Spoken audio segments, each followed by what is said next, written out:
Tere ilusat neljapäeva, hea Inspiratsiooniraamatukogu sõber.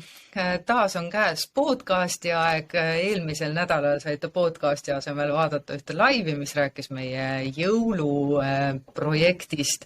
Nii et kui sa tahad teada, mis on siis see Inspiratsiooniraamatukogu 2021 jõuluprojekt, siis mine vaata 18. novembri laivi, kas siis meie Facebooki seinalt või siis minu enda Facebooki seinalt. Täna aga on minu külaliseks üks noor ja väga kihvt ja äge ja tohutu energiaga maailmamuutjast entusiast Merili Ginter, kes on ettevõtja, issand küll, nagu nii palju asju, et siit tulebki hakata vist riburada pidi minema ja küsima, et mis sa kõik oled ja millega kõigega sa tegeled. Et tere tulemast, Merili, suur aitäh, et tulid. Tere, Kris, mul on nii hea meel sinuga vestelda, sest ma tean, et sinuga vestlust on alati nii rikastavad, nii et aitäh sulle ka. Aitäh sulle ka, kuule, sina rikastad siin maailma tead siukse kiiruga, et vanemad inimesed peavad tead hinge kinni hoidma, ei jõua järgi. Sa oled tõesti igat pidi enda kohta öelnud, et sa oled maailmamuutja ja see ei ole üldse mitte selline nagu väljaütlemine, mida peaks kuskil kontrollima hakkama. Sinust seda maailma muutmist on nagu igas rakus sees ja seda heategevuse poolt ka. Aga ja need juured ulatuvad sul päris sellisesse kaugesse noorusesse, mitte et sa vana oleksid, kui nad lähevad gümnaasiumi aega, sul Miina Härma gümnaasiumi aega välja. Mis sind üldse ajendas nagu mõtlema selle peale, et peale sind on veel keegi ja keegi vajab abi ja maailma on vaja muuta? Kus sul see valupunkt tekkis? Kahte moodi tekkis mul valupunkt. Üks oli iseenda osas. Ehk siis mina olin selline noor, kellel tegelikult ei olnud suuri hobisid. Ma ei olnud selline trennis käia, ma võtsin mõne trenni, käisin natuke aega ja siis ma juba sealt väljas ka olin.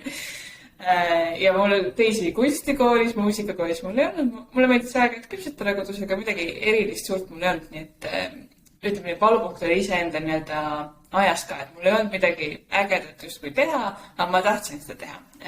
Siis teiselt poolt minu valupunkt kindlasti tuleb minu enda perekonna taustast, et kuna ma ise olin selline noor, kes tegelikult enamus aja kasvas üles vanavanematega, mitte niivõrd vanematega, siis ma arvan, et see kuidagi, et kuna ma elasin mingisugust valu väga tugevalt läbi, siis ma sain aru, et ma ei taha, et teised niimoodi tunneksid. Ja siis ma hakkasin märkama neid võimalusi või tundsin seda vajadust, et okei, aga ma tahan, et teistel oleks parem nii-öelda. Nojah, sa oleksid võinud valida ka ju videomängud. Nagu paljud. Ja tegelikult ma olen ise ka mõelnud selle peale, et on ju need videod ka, et kui on kaksikud ja on alkohoolikust isa, et üks nendest hakkab selleks samaks alkohoolikuks, teine on see, kes ei joo tilkagi. Et ma selles veel täpselt aru ei saanud, miks mul nagu teistpidi see lülitaja on hakanud tööle, miks ma ei ole hakanud täpselt samamoodi, kes ennast kuidagi maha suruma või teistele veel midagi halba tegema. Ma täpselt sellest ei tea, aga mulle kuidagi meeldib ka mõelda, et see on justkui nagu see osa minust, et see lihtsalt, nagu sa ise öeldsid, nagu rakuke, et ta on tõesti selline sisse kodeerinud lihtsalt. Selline kutsumus oli, sinusse sisse kodeeritud kutsumus oli kõvem kui mis tahes siis sellised meelitavad asjad ühiskonnas, kuhu oleks võinud libastuda. Mis su esimene heategevusprojekt oli? Sa tegid kooli ajal juba päris suure teo tegelikult ära. Jaa, päris esimene oli tegelikult mul juba ka põhikoolis. Kui ma tegin, ma tegin heategevusprojekti Tartu laste turvakoduga. Ja me kogusime jõulude ajal siis oma koolist lauamänge ja raamatuid, et siis need lapsed, kes seal turvakodus on, saaksid midagi ka iseendale. Ja inimestel tavaliselt raamatud, lauamängud ikka jäävad üle. Ja see oli nagu esimene kokkupuude ja kuna see oli tõesti ka esimene asi, mis ma suuremalt tegin oma vaba ajaga, mitte lihtsalt ei küpsetanud või ei olnud sõpradega koos, ja see oli nii äge, sest seda nagu positiivset tagasisidet, kokkupuudet nende noortega, kes seal turvakodus oli, see oli nii täitev, et siis, kui me selle ära olime lõpetanud, kuna ta oli justkui kooli kohustuslik osa, me tegime selle loovtöö raames, mis on põhikoolis nagu vaja teha, siis pärast seda tekkis nagu auk. Ja ma mäletan, kuidas me siis oma tolleaegse parima sõbranna ja klassiga me tegelikult otsisime väga pikalt ühte ideed, mida võiks teha.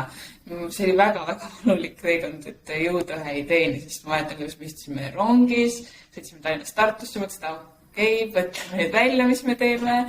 Siis kas või sööklas istusime mingi aeg ja üritasime nagu midagi välja mõelda, aga mitte miskit ei tulnud sellist, mis tõesti nagu säraks. Ja kui me siis 9. klassis olime, siis me tegelikult mingi hetk, ma mäletan õhtul, ma vaatasin vist Postimehes ringi, mõtlesin jälle, et okei, mis ma oma vaba aega peale hakkan.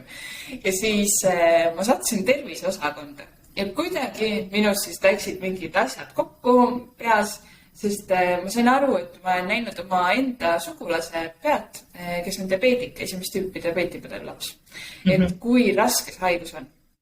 Ja teiselt poolt ma olin näinud, kuidas minu üks teine sugulane kogus raha teistele diabeedikutele, kes ei saanud siis endale lubada ühte tarvilikku insulinipumpa, mis aitab veresuhkrutaset normaalsena hoida, teeb elu palju lihtsamaks ja tõstab elu kvaliteeti. Siis kuidagi tol hetkel, kui ma seal terviseosakonnas olin, mul läks lihtsalt kuidagi, ma ei tea, ühendused tekkisid oma vahel ja tekkis idee teha siis diabeetipõdevale lastele heategevusprojekt. Ja vot see oli arvates see, mis sa ise algselt mõtlesid ka, see oli see, mis me 3 aastat lõpuks tegime ja 100 000 eurot tegelikult said kokku kuutud ja päris. See on reaalne ja sa olid, 9. klassis on inimene 15 või 16 aastane. No vot siis. Just. Vaat siis vanemate liini kuulajatele siin, et noorus on ükas. Ja mulle endale tegelikult meeldib see lugu ka väga just selle poole pealt, et üks on see, et mis sa saad ka heategevuse raames ära teha, et see ei pea olema midagi ühekordset, see võib midagi olla, mis on jätkusuutlikum. Siiamaani tegelikult see heategevusprojekt omal moel elab edasi, enam mitte minu eestvedamisel ega ka minu sõbranna eestvedamisel, aga elab edasi ja teistpidi see probleem tegelikult sai lahendatud. Et insuliinipumbad nüüd on haigekassa poolt toetatud täiesti. Et väga äge lugu ka, kui ma kõrvatataks, ma vist oleks ka, et juhu. Ja see kõik sai alguse ühe 15-16-aastase tütarlapse Postimehe lugemisest ja mingisugusest äratundmisest. Kui keegi ütleb, et ei ole ju olemas juhuseid, siis ja et need juhused kuskile ei vii, siis mõelgu ümber. Sa ütlesid, et te mõtlesite Tallinnast Tartusse sõites rongis sõbrannaga. Mis seos su selle Tartu ja Tallinna asjaga on? Sa ise täna oled Tallinnas, Miina-Härma gümnaasium, kui ma viimati vaatasin, oli ikkagi veel Tartus. Kuidas su selle 2 linna vahel pendeldamisega on lood olnud? No põhikooli ajal ma hakkasin mingi aeg pendeldama Tallinn-Tartu vahepealt sellepärast, et minu enda ema elas seal ja ma sain siis nädalavahetusel seal külas käia. Klassidel, tal oli vist ka mingisugune pereosa elas selle Tallinnast, nii et me saime sujuvalt niimoodi pendeldatud. Aga naljakas lugu on see, et kui ma gümnaasiumi ära lõpetasin, siis tegelikult minu enda ema kolis Tartusse, mingiks ajaks me kolisime kokku. Aga siis Tallinnasse tõmbas mind uus jõud ja see oli armastus, nii et elukaaslane tõmbas ma ära Tallinnasse. Ja COVID ajal, mingi aeg see oli ikkagi pool nädalat ma olin Tallinnas, pool nädalat Tartus, aga COVID ajal ma siis jäingi juba Tallinnasse rohkem püsima. Ahah, nii et nüüd sa oled siis täisväärtuslik pealinlane. Ma olen südames täielik tartlane, ma ei suuda ennast tallinlaseks kutsuda. Mul on ka see asi, et ma elasin kuni 11. eluaastani, 13. eluaastani Tartus ja mis tähendab, et ma olen kuhjaga rohkem elanud Tallinnas, aga siin sees olen ma ikkagi kuidagi tartlane, et ma ei tea, see heade mõtete linn on nagu nii kuidagi enda sees, et ma aina kibelen, et saaks tagasi nüüd Tartusse elama, nii et see läheb muuseas mööda.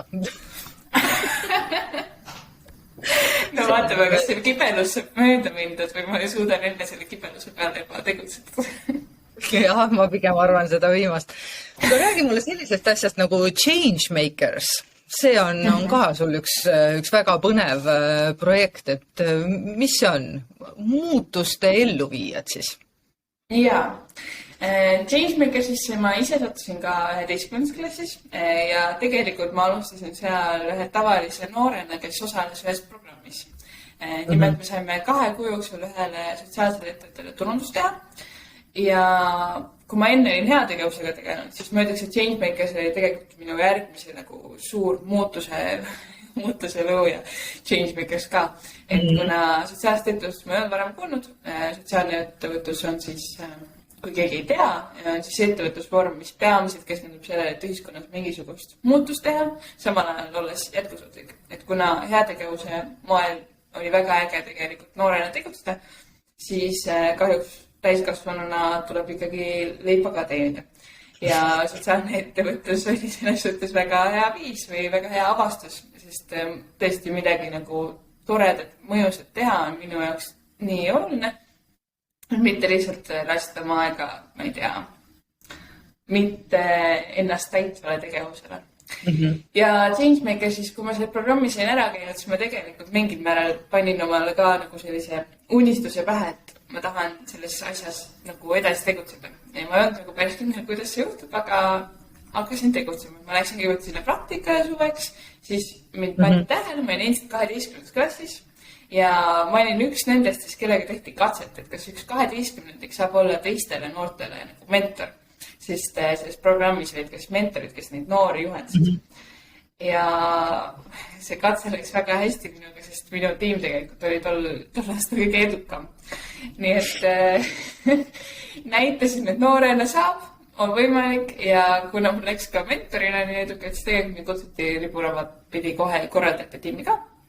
Ja nüüdseks me oleme siis 6 aasta läheb meil ja peamine mõte on just sellist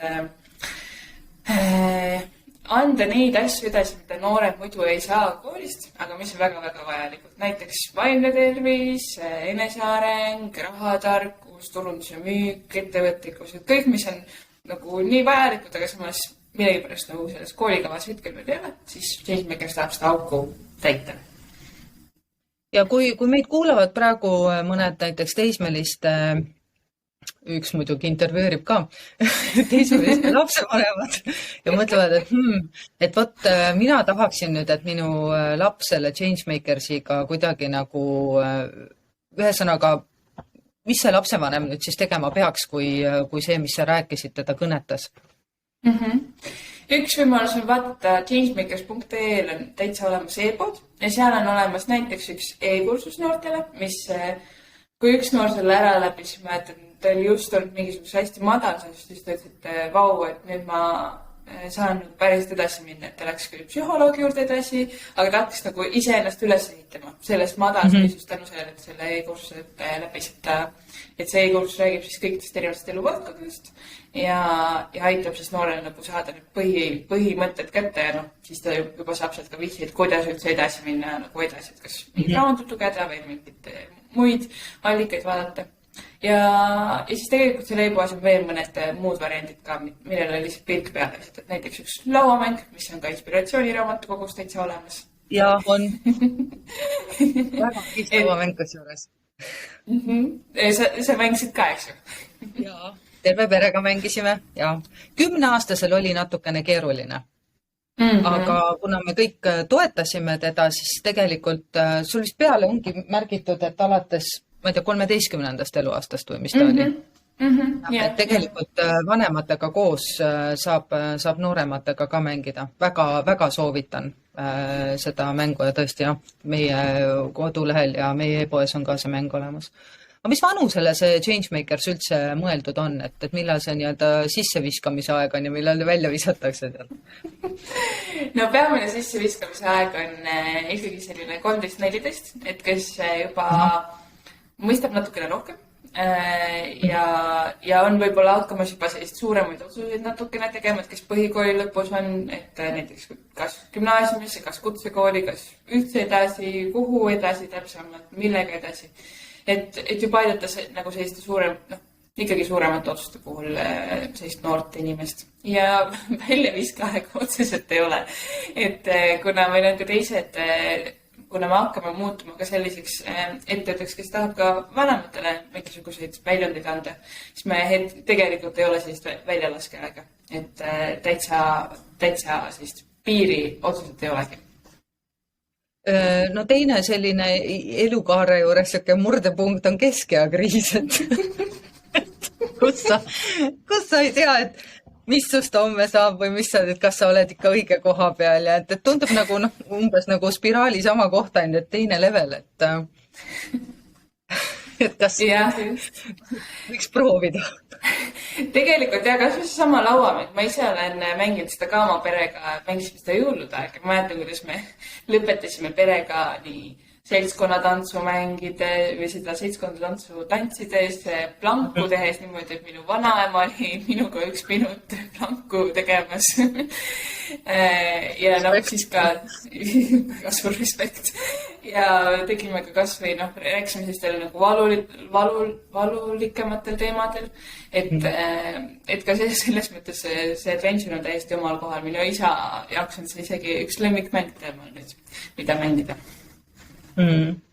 Täiesti usun, et me mängisime seda mängu niimoodi, et 2 täiskasvanud 4 last, eks ju, ja ma ütlen, et selle mängu jooksul saab nii mõndagi oma laste kohta teada, et mida lihtsalt sellisel isegi õhtusöögi ajal, kui on niisugused traditsioonid, et omavahel vesteldakse, et kuidas on päeval läinud ja mis nii-öelda tänased sellised highlight'id või eenduvad punktid olid, et siis ikka nii sügavale, kui selle Changemakersiga ei jõua tegelikult lapse sisse, et see on niisugune nagu isegi nagu niisugune psühholoogi abivahend lapseni jõudmisele, et sellest on nagu hästi äge asi. Aga kust kohast see alguse üldse see mäng sai? Kas ei ole ju, kas on meie välja mõeldud, nii-öelda eestlaste välja mõeldud, teie välja mõeldud? Jaa, täiesti meie välja mõeldud. Meil oli jällegi, mulle tundub, et paljud asjad juhtuvad siis, kui aega natukene nagu on rohkem, sest kui koroona tuli, siis tegelikult nagu esimene kord, kui ta siis esimene laine oli, siis me jäime ka oma elukaaslasega, me teeme mõlemad koos Ergiga, siis teeme Changemakersit. Ja seal me jäime kodu seinte vahele ja tekkis vaba aega ja siis mõtlesime, et okei, mis võiks teha, et see enesearengu teema on nagu oluline, aga samas see on natuke nagu ära rikutud sõna mingil määral ja sellest ei taheta nimega rääkida, aga samas nagu väga-väga tähtis teema, millest võiks vabalt rääkida ja sellega nagu tegeleda. Ja siis me mõtlesime, et okei, kuskilt meil tuli mõte, et aga teeme siis lauamängu ja me hakkasime siis niimoodi, mina vaatasin, mis juba erinevad lauamängud on olemas, aastasid väga palju üldse ei ole tegelikult maailmas sellist enesearengut toetavat või siis nad ei ole ka väga mängulikud ikkagi. Et me tahtsime midagi, mis oleks selline lõbus ka, et ei ole ainult see, et okei, võtame näiteks mingid vestluskaardid, et teeme neid läbi, vaid natukene sellist nagu hasarti tegitaks või oleks vaheldusrikkust. Ja siis me seal kodus joonistasime ja hakkasime neid küsimusi asju välja mõtlema. Ja mis on äge tegelikult, me praegu oleme seda lauamängu tegemas ka virtuaalselt koolidele kättesaadavaks, et nemad saaksid siis oma õpilasi tegelikult aidata. Nii et see on, ma arvan, üks tegelikult väga suur ja käsam ka, ma arvan, mis tulemus on. See on kohe väga suur samm, ma usun, et kõikide koolide sotsiaalpedagoogid ja psühholoogid peaksid praegu nagu väga endal käed valusaks aplodeerima. Väga suur abivahend. Ja ühel hetkel oli sul hoopis selline asi ka siis olemas nagu hagi.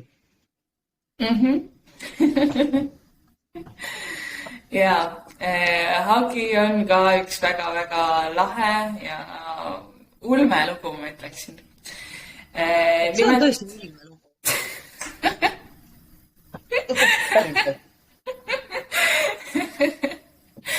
ja see läheb tegelikult tagasi nüüd selle juurde, et on veel üks ulmenaine, kes meiega täna siin kahjuks ei ole, kes praegu arvatavasti kuskil Euroopas kas väntab oma jalgrattaga ringi või paneb telki üles, et magama minna.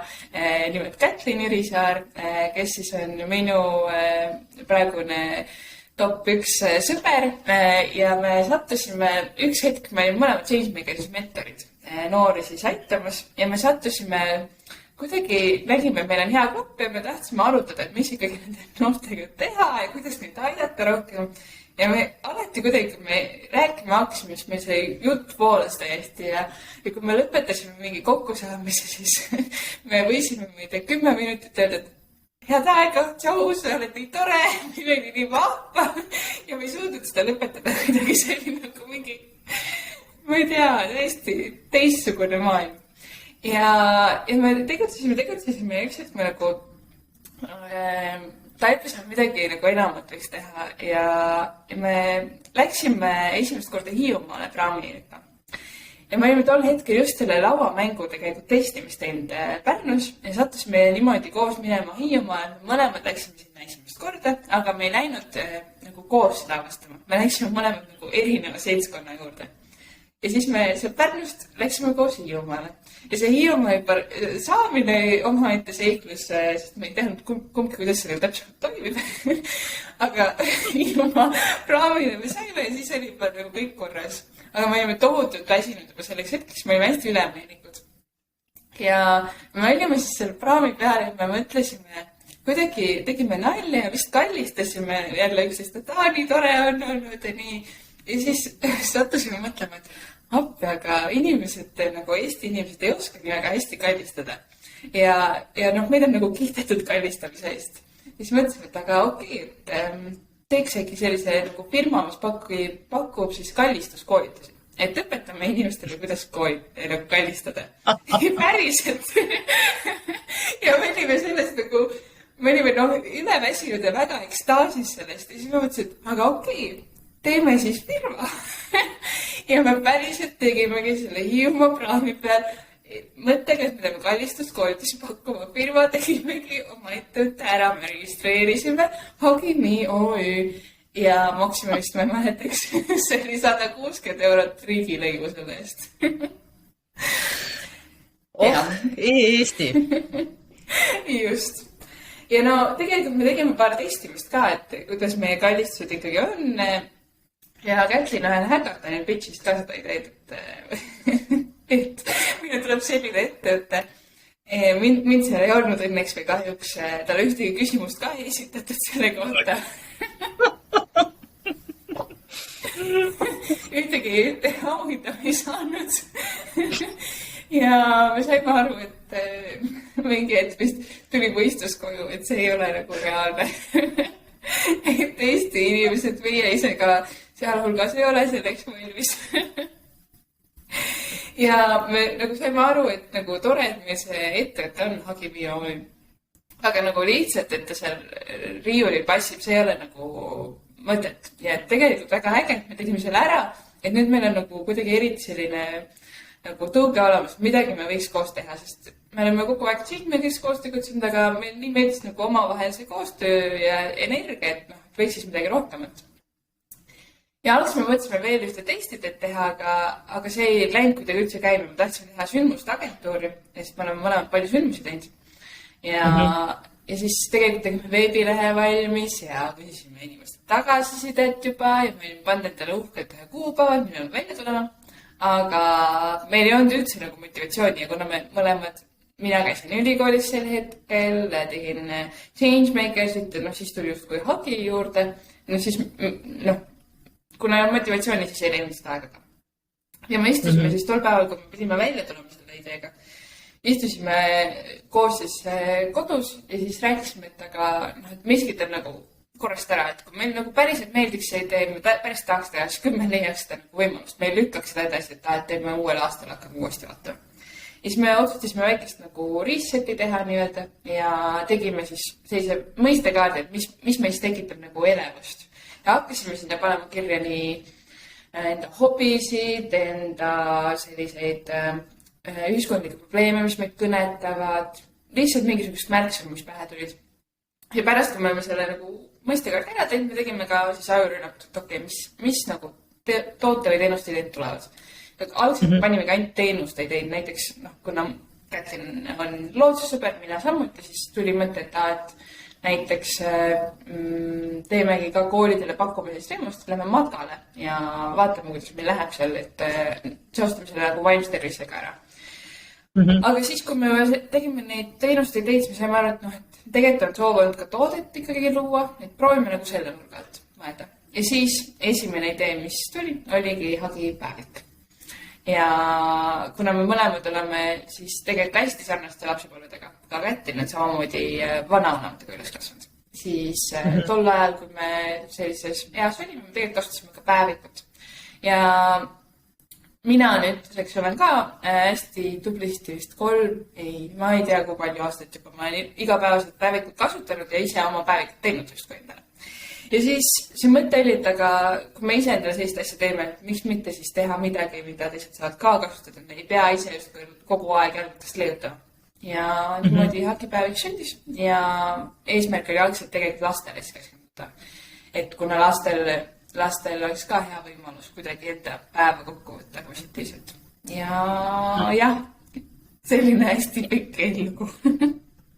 Jaa, aga see ju, selles mõttes, et mina olen eelmistel jõuludel said mõlemad teismelised selle hagipäeviku endale ja ausalt öeldes ma ise tunnen, et ega ikkagi, kui leiad ennast sellises kohas, kus sul on vaja nagu eneseanalüüsi tõesti teha, siis oled sa 15, 20, 30, 40, 50 või 60, siis see päevik tegelikult aitab absoluutselt iga inimest, kellel on seda vaja. Ja see oli hästi tore avastus ka, et niipea kui me selle nii-öelda lastele või noortele suunatud päevikuga välja tulime, siis tegelikult väga paljud kirjutasid, aga kuule, et kas see täiskasvanu sobib ka või, et kas ma võin ka seda kasutada, et me ütlesime ja täiesti võib küll, et seal ei ole selliseid küsimusi, mis tegelikult elimineeriks täiskasvanud kuidagi. Aga me tulime see aastaga täiskasvanud suunatud päevikuga välja tõesti, et kus on nagu sellised grammikese võrra nagu juba raskemad küsimused. No võt, väga äge. On ka hagi? Jaa, on ka hagi. Jaa. Hagipiig. Just. Ja no nende hullumeelsustega ei ole ju sinu hullumeelsused üldse mitte lõppenud. See, mis te kevadel tegite 3 24-tunnist ülekannet, see on ja päris lühikese ettevalmistusajaga. Et normaalsed inimesed, kelle hulka sa muidugi ei kuulu, valmistavad selliseid asju ette äärmiselt kaua. Mõni valmistab terve elu ja ei jõua tehtud. Ja teie olete Kätliniga siis seda tüüpi inimesed, et teil tuleb mõte ja te teete ära, välja arvatud juhul, kui te, nagu sa ütlesid, et tunnete, et see ikkagi ei ole see ja jääb vinduma, et see on ka tohutu tarkus tegelikult ära tunda see, et mul vist ei ole motti seda teha ja järelikult see vist ikkagi ei, miks siis kellelgi peaks olema motti kaasa tulla, eks ju. Aga see 24-tunnised ülekanded, need läksid teil üle, ma ei tea, mis ootuste hästi tegelikult. Ja see esimene live, mis me tegime, või iga kord meil vist oli umbes 2 nädalat tegelikult ettevalmistust. Aga esimene, kui me tegime, ega me ei osanud, me vist ehk mingisugused eesmärgid ikkagi panime endale ka, aga me kõik ületasime, mis me endale seadsime. Ühesõnaga, me räägime siis ülekandest, kas ikka hoolid esimesena.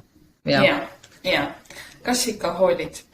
24 tundi me olime otse ülekandes ja Kris ja veel väga vahvad teised inimesed olid meil intervjuuna külas.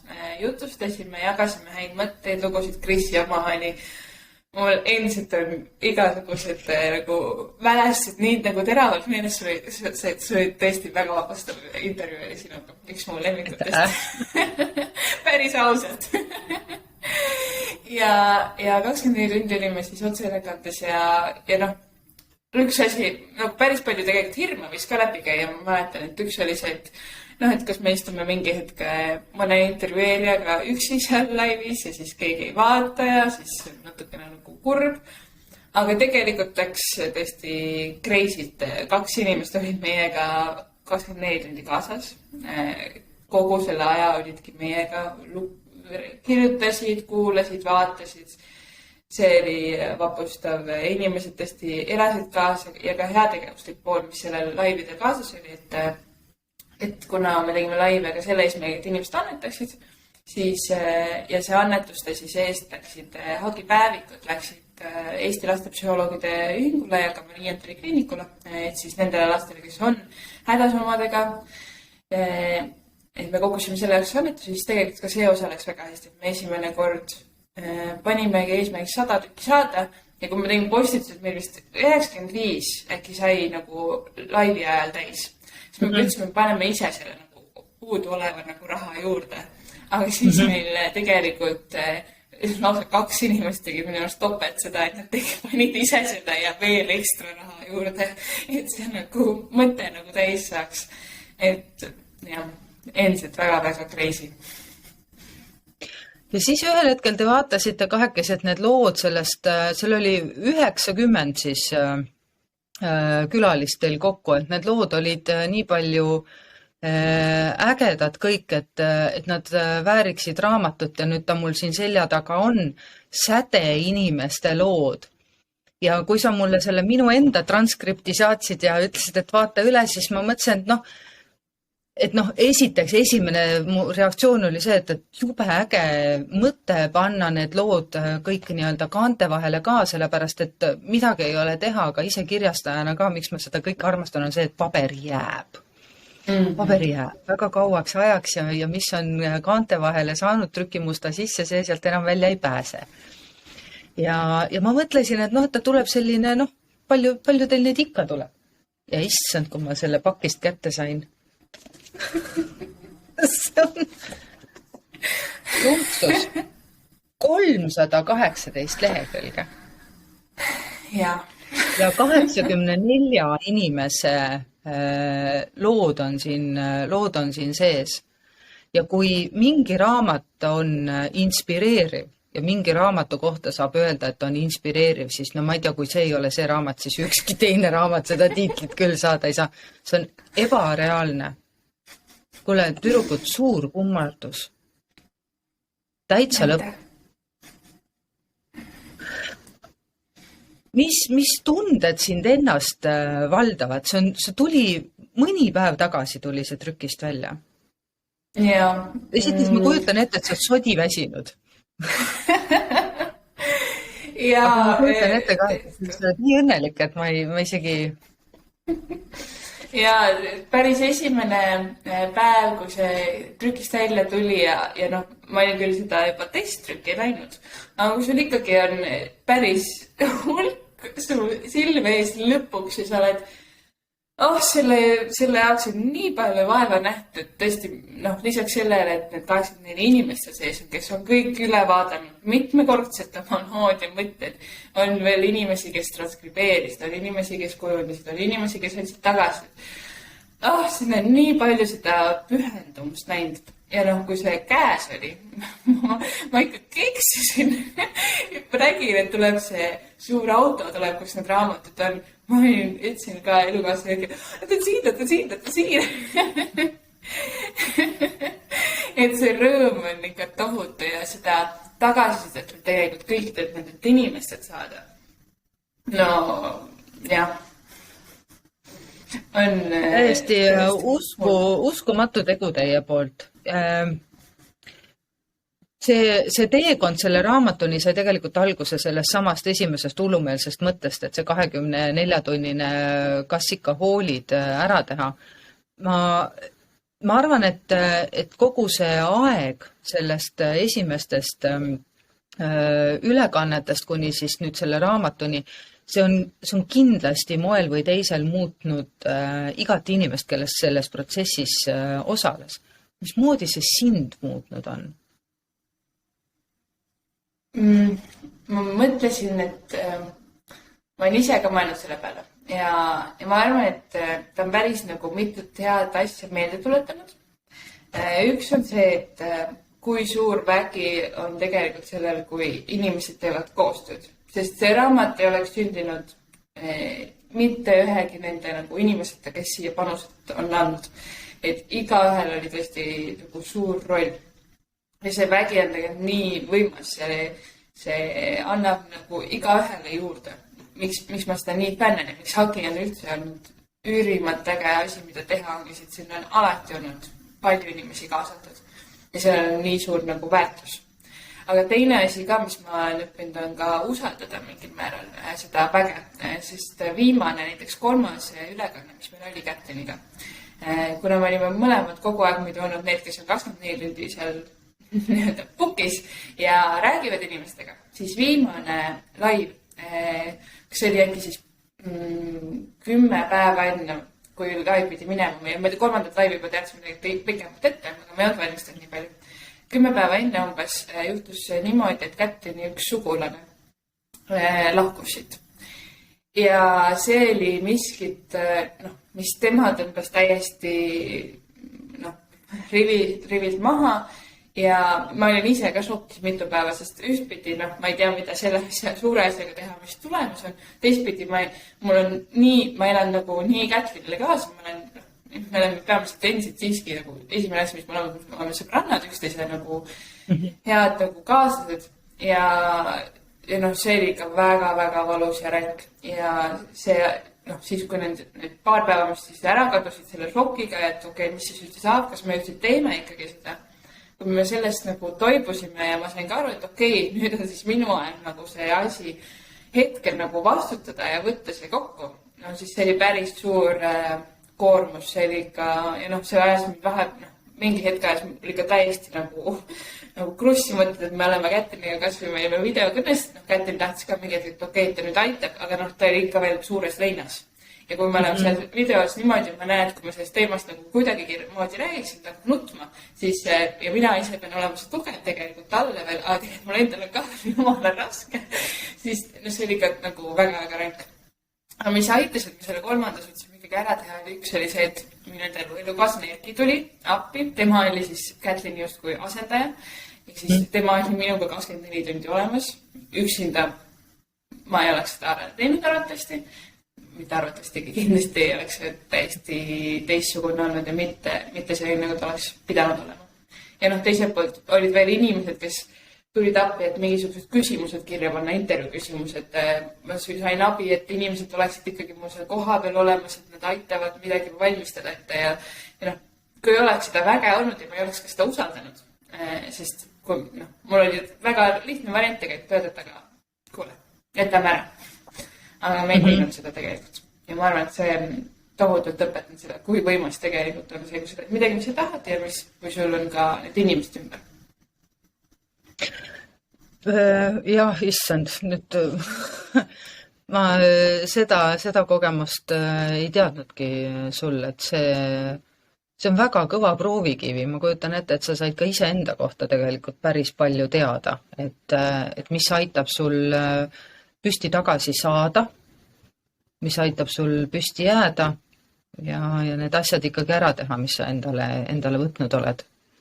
Kas loobumine oleks kõige kergem variant, ma isegi ei kujuta ette, pärast tuleb sellega elada. See on võib-olla lühiajaliselt kerge variant, et okei, et ma annan endale aru, et ma ei jaksa, aga pärast, ma arvan, et pärast oleks olnud nagu keerulisem sellega hakkama saada, et otsustasid jätta ära, et täna on sul ju äärmiselt hea meel, et see sai ikkagi üle elatud. Ja, kindlasti. Ja ma usun ka sellest, et tegelikult kui tulen teiega toime nende asjadega, siis tegelikult kasvad kõige rohkem, et allamine tegelikult pigem ei ole variant isegi minu jaoks ka. kas kogu nende inimeste, selle 90 inimese lugusid, nõuandeid, nende vahel päris sügavaid sisemisi mõtteid kuulates ja lugedes, kas sa oled oma mingisuguseid väärtushinnanguid ka sellel ajal nagu ümber hinnanud või mõelnud, et et ma siiamaani kogu aeg mõtlesin nii, aga vot tundub, et sellel on nagu teine vaatevinkel ka, et äkki ikka ei ole päris kõik nii? No üks esimene asi, mis mul pähe tuleb, ma tean, et meil on kas 3 äkki sellist isiklikku lugu, mis räägib ka ühe perekonnaliikme nagu kaotamisest. Ja noh, ma tean, et üks inimene, üks abiline, kes meil ühte intervjuud transkribeeris, ta hakkas isegi sel ajal nutma. Ja ma mäletan, et see oli ka, kuna meil oli just järgmine päev, sest oli emadepäev ja Kerlin Sepp on siis see, kellest ma praegu räägin. Ja siis tema rääkis sellest, kuidas tema oma ema kaotas ja mis see tema jaoks tähendab. Ja see tegelikult, kui seda nagu lugu, vahepeal ikka tuleb see meelde, siis ma olen kuidagi rohkem kui mõtestanud, aga tõesti, vahepeal me võtame nii iseenesestmõistetavalt seda aega, mis meil omavahel on, aga tegelikult see iga hetk on nagu nii väärtuslik, see on nii nagu oluline ja see aitab seda tänulikkust jälle nagu meelde tuletada. Et kuna mul ise õnneks ei ole ühtegi sellist lähedase kaotust olnud, tõi väga pikalt, siis mul ei ole seda nagu kurbust, mis nii väga nagu tugevalt meelt tuletaks seda tänulikkust. Aga need lood on, ma arvan, seda nagu näiteks õpetanud hästi palju. Kas milline üldse sellistest väärtushinnangutest elus on sinu jaoks selline kõige tähtsam, millest sa nagu allahindlust ei tee, mille järgi sa juhindud?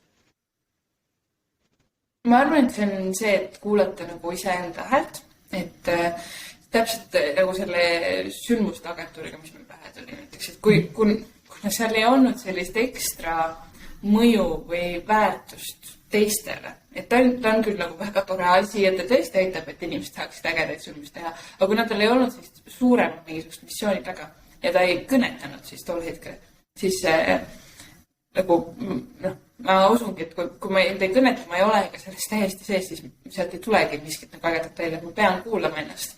Ja see on üleüldiselt ka kuidagi teistesse, kas või väiksemates otsustesse nagu kandub edasi ja kui ma vahepeal, ikka juhtub seda, ma ei ole keegi ideaalne, vahepeal mina ka ikkagi lähen nagu vastuolu oma selle häälega, mis sees on, et siis tegelikult ma tunnen seda hõõrdumist ja see ei ole nagu üldse nagu mõnus, ta pigem nagu õõnestab, ta teeb nagu raskust, et ma kindlasti tahan alati nagu jääda sellele kindlaks, et mis mina tahan, mis mina näen, et on õige ja selle järgi nagu juhinduda.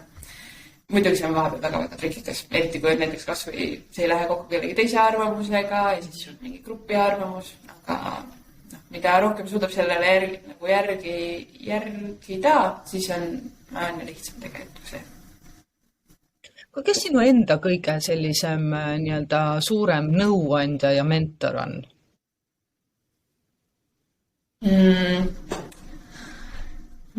No praegusel hetkel on see Erki tegelikult. Kuna me ka aktiivselt teeme tegelikult üksteise vahel mentordamist, me peegeldame, et kuidas meil on läinud näiteks nädala jooksul, siis see tegelikult aitab väga palju.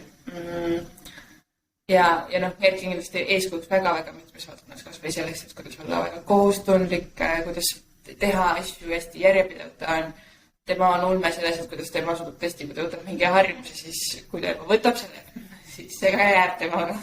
Ei ole nii, et see ära kukuks, ta on, ma ei tea, kui kaua aega ta on teinud iga hommikul kätega võrdsu.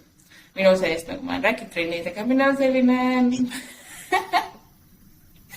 Kuidas ei vasta välja see sinu küpsetamine ja trenni mitte tegemine, nii et sa veel võid mõnda aega veel nii teha. Aitäh. Et jah, Erki kindlasti, aga ma tihti tegelikult, mina olen hull raamatute fänn ka, et ma see aasta näiteks vist olen üle 50 raamatu lugenud ja need raamatud annavad hästi palju, et kui ma mõtlen sellise eeskuju võib-olla, kelle peale ma nagu mõtlen, et et tema moodi ma tahaks olla, siis üks nimi, mis mul pähe tuleb, on Michelle Obama, kelle nagu elulugu ma olen lugenud ja tal oli väga lugu ka ja nii suuri asju teinud, et kuidas ta sai kasutada oma justkui rolli teha ka suuri asju, mis on väärtuslikud. Minu just väga inspireeriv.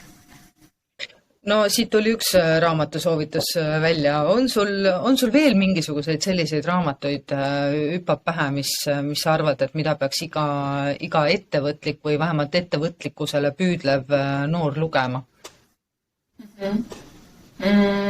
Üks, mis mulle väga meeldib, on Start Something That Matters. See räägib kahest tuntumast sotsiaalsettevõttest välismaal, mis on Tom's Shoes. Väga hea ja lihtne ka raamat.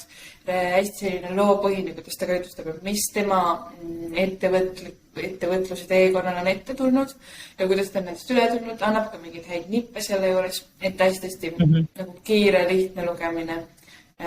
Pencil of Promise või Promise of a Pencil on ka üks selline sarnane raamat, mis oli ka hästi ilus ja liigutav, et kui kedagi huvitab missiooniga tegutsemine, siis ka üks suurepärane näide, kuidas tulla igasugustest raskustest ja katsumustest üle. No võt, siis tuleb hakata inglise keeles lugema noortel, et midagi ei ole teha, sest kumbagi nendest raamatutest ma ei tea, et oleks eesti keelde tõlgitud. Võib-olla tuleb mõelda siis. Just. Kas on midagi, mida sa oleksid nüüd tagantjärele mõeldes selle kevadisel perioodil, kui sul oli raske ja hästi kiire ja samas, ta ei olnud ju ainult raske, see oli tohutu energiaga ju tegelikult, mis sa ise said nendest ülekannetest. Kas oleks midagi, mida sa oleksid saanud või tahtnud teistmoodi teha, et võib-olla ennast rohkem säästa? Selles suhtes me isegi olime üpriski tublid. Ma mäletan, meie üks mantra oli ka see, et kui me räägime vaimsest tervisest, sest sellest me ikkagi rääkisime suurelt nendel laividel, siis me ei saa olla seal ja naeratada ja et see on oluline, tegi neid asju, vaid me peame ise päriselt järgima neid. Ja see oli kusjuures väga hea asi, sest see pani mind nagu piiridesse. Et ma mäletan, meil oli kas või esimene kord, me vist ei olnud kuidagi ära planeerinud, et mis hetkel me mingisugused sponsori auhingu välja hõigame, või meil oli nimekiri ees, mis meil tuleb välja hõigata. Ja me oleme hästi analüütilised sellised, kes Kätliniga, et me tahame ikkagi korralikult teha, aga meil lihtsalt ei olnud varianti seda teha, sest muidu me oleksime otsustanud oma sammudest või asjadest üle. Aga ma arvan, et mis oleks aidanud, üks asi ikkagi natukene ka rohkem aega varuda nende asjade tegemiseks, et teine ja kolmas tuli väga riburada pidi üksteise otsa. Seda taastumist seal tegelikult ei olnud väga, sest kui sa ikkagi see 24 tundi nagu otse-eetris, sa oled ühe päeva kindlasti maas, sa magad, keha ei ole valmis midagi tegema, pea absoluutselt ka mitte. Ja tegelikult see väsimus, mis oli, kandus järgmisse tervesse nädalasse üle, sest ma mäletan, kui me esimest korda ära tegime, ma vist järgmine terve nädal oli tegelikult selline, ma tundsingi, et ma lihtsalt ei suuda nagu palju keskenduda ja palju teha, sest meil lihtsalt nagu kurnatud sellest, sest see, üks asi on see, et sa oled nii kaua üleval, nii palju üleval, teine asi on see, et sa oled nagu hästi energiline seal ka. Et kindlasti taastumise aeg ja mis me kolmandas tegelikult väga hästi tegime, et Erki tuli juurde ja aitas seda teha paremaks, oli ka see, et me selle viimase ajal me tegime sellist lõigsi une hetki. Et näiteks mina olin üksinda eetris, siis Erki magas, ma ei tea, 20 minutit sai magada, siis mingi hetk mina läksin, aga neid nagu hetki oli rohkem, et esimene kord me mitte ükski kord ei teinud sellist magamise hetki, või vist ükski kord.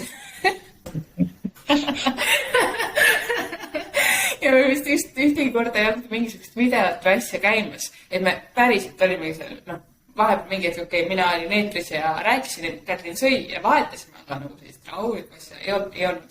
Teine kord juba oli natuke rohkem ja kolmas kord võis väga hästi.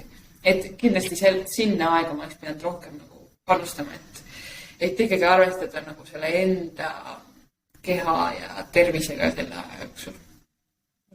Ega et see on ju igas mõttes kehtib see, et ega sa tühjast karikast nagu midagi anda ei saa, et sa kõigepealt pead ikka enda karika hoidma täis või siis kellele meeldib see lennuki võrdlus, et kõigepealt hapnikumaskis endale ja siis teistele, et see kehtib ju tegelikult täpselt samamoodi sellistes pikkades asjades ka. Nii et enda ja oma keha austamist rohkem siis. oma vaimse tervise austamist ja puhkamist. Need on väga, väga olulised asjad. Mis teil nüüd plaanis on? Ma ei usu, et midagi ei ole. Raudselt midagi on. No praegu on Kätlin meil siis rõõmsalt jalgrattamatkal, eks ju, ta on 8 kuud meil ära või 9 kuud. 8 kuud?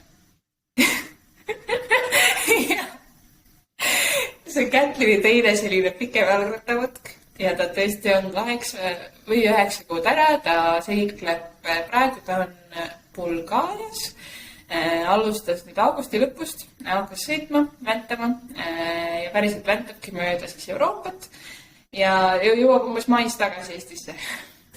Nii et... Ta pole füüsiliselt raamatut käes hoidnudki? Ei ole. Ei ole. Ma tean, ma isegi ei tea, kes ta saab selle jõuludeks kätte, sest jõulude ajal on pakkide saatmine väga keeruline, kuna ta liigub nii palju, siis väga raske teada, kuhu talle täpselt saata võiks. Nii et see tuleb väga maagiline, kui tema ise seda lõpuks näeb ja käes saab hoida. Nii et selles suhtes meil on natukene nagu rahulikum loodetavasti. Arvatavasti hakkame tegelikult lendama kas järgmiste toodetega või siis lendama ka kaugemale hagiga näiteks, et rahvusvaheliselt vaadata ringi. Aga mida täpsemalt tegelikult ma ei oska öelda, sest me oleme nii palju sellele ainult raamatule keskendunud ja arvatavasti, kas me siis uuel aastal teeme mingisuguse pikema, meil on meil öelda hagipuud, kus me mõtleme uusi ideid ja asju välja, mida teha ja suundi. Et siis me arvatavasti võtame selle jälle ette, et praegu me keskendume sellele, et need sädainimeste lood ja hagi need päevikud, et need jõuaksid siis õigete inimesteni õigel ajal, et ei oleks kurvast lugusid, mida me tegelikult teadma peaksime. Ja loomulikult saab neid asju Inspiratsiooniraamatukogu e-poest ka, nii et head imelised jõulukingid praegu ikkagi enda jaoks, kas siis endale või kellelegi teisele, et see pealkiri nagu sädeinimeste lood, see on nii äge, ma tänan, mina ka sädeinimene. Loomulikult oled. Ja ma ootan, Kris, millal sina oma enda raamatu teed, sest iga seda inimene, kes meil sees on, võiks oma raamatu teha.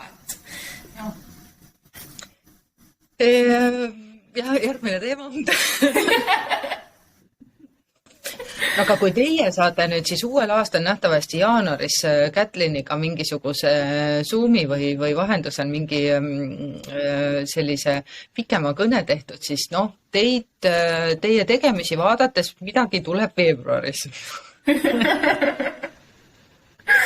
Ja me oleme vähemalt andnud lubadused 24 tundi me enam ei tee. Ja ma mäletaks... Jah, ma just tahtsin öelda, ma ei mäletaks, me tegime selle leppe ka, et me pikemat ka ei tee, ma loodan. Aga kes teab tõesti. Kuule, väga äge. Mis iganes te teete, siis ma hoian, ma ei tea, kõiki neid pöidleid, mis mul olemas on ja neid ka, mis ei ole, ma mõtlen, et virtuaalselt endale juurde hoian pihus ja elan teie tegemistele kõigele kaasa, see on täiesti super. Ei jõua ära kiita, nii äge. Aga nüüd sa pead puhkama, midagi pole teha. Nüüd raamat on ilmunud, need inimesed, kes müüvad, tegelevad sellega edasi ja sina oled ära teeninud ühe pika une, veel pikema pai, oluliselt sellise tugevama kallistuse kui need pakid selle raamatuga ja suur aitäh sulle ja Kätlinile, et siukest asja teete ja ühtlasi tahan tänada ka kõiki sinu õpetajaid kooli ajal, kes ütlesid sulle, et sa ühe või teise või 25. asjaga ei suuda hakkama saada, mis nähtavasti ikkagi nügis sind selleni, et sul on vaja näidata, et võt, Nadja, saan küll. Nii et ka see, kulla lapsevanemad, kui lapsele on koolis sisendatud, et sa ei saa ühegi asjaga hakkama, võib tegelikult olla nagu Merili pealt näha üks väga suur trigger, miks tegelikult saad hakkama. Ma loodan, et said ise ka täna oma nendele õpetajatele kehalise kasvatuse ja ma ei tea, kes sul seal olid, need eredamad tähed. ja ei, kindlasti, tegelikult mul on Härmaga väga-väga suur suhe siiamaani, ma käin vist praktiliselt iga aasta koolis ikkagi tagasi käinud. Ema on igatepidi, kes iganes on kas rõõms, hästi julgustavalt öelnud, neid on väga palju olnud, kes on ka natukene kriitilisem olnud. Loomulikult, ma arvan, et igatpidi on igaüks on nagu konstruktiivne kriitika on ju alati omal kohal, on ju. Lihtsalt maha tegemine, see on see, mis võiks nagu inimesed endale jätta. 1000 tänu sulle, Merili, tänase eest ja kõige eest, mis sa teinud oled ja ma ei peagi vist ütlema, et ma loodan, et sa teed suuri asju veel ja veel, sellepärast, et see on lihtsalt, selles ei ole üldse kahtlustki, et sa teed veel ja veel. Et vaatame huviga, kuhu su elutee sind viib. Olgu see sama särav nagu sinu naeratus ja sinu olemine, et see on nii äge. Aitäh, et sa hoiad noorte lippu kõrgel. Aitäh, Kris. Nii ilusad sõnad. Aitäh. Sa oled selle kõik ära teinud. Ja sinuga, kallis inspiratsiooniraamatukogu sõber. Mõtle välja oma teismelised, kes praegu mõtlevad, mida oma elu natukesega pihta hakata. Saada nad changemakers.ee kodulehele. Tehke läbi see kursus, sest ma olen täiesti veendunud, et absoluutselt iga inimene, iga laps väärib seda, et võimalikult vara pihta saada, mis on see, mille pärast vanajumal ta siia maamuna peale lõi ja mida tema tegema peab. Et 41-aastaselt oma ikigai üles leida on ka hea, aga oleks võinud leida ju palju varem. Et hoolime oma teismeliste eest, hoolime iseenda eest, sellepärast, et lapsed on meie tulevik ja noorus ei ole hukas. Ja sinuga kohtume taas järgmisel neljapäeval. Seniks soovin sulle imelist kasvavat jõuluootust. Tšau!